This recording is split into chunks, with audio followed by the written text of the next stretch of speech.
Hello guys, it's Nelly here, and today I'm gonna show you the traditional Georgian recipe. It's a bean dish with walnut dressing, really nourishing and delicious, and also vegan. If you're interested to learn how to do it, just keep on watching.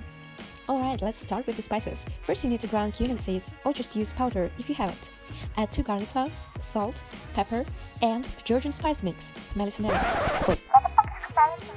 Well, this is a really simple spice mix that you can make from what you already have in your pantry. It consists of coriander, dill, basil, bay leaf, marjoram, parsley, black pepper, celery, thyme, and hot pepper.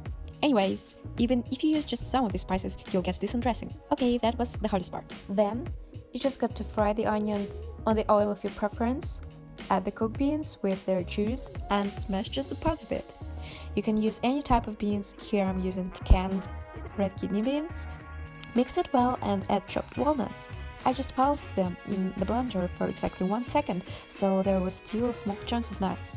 See, you kinda mix textures, half mashed, half whole beans, fully ground walnuts and crunchy chunks of it. Tastes awesome!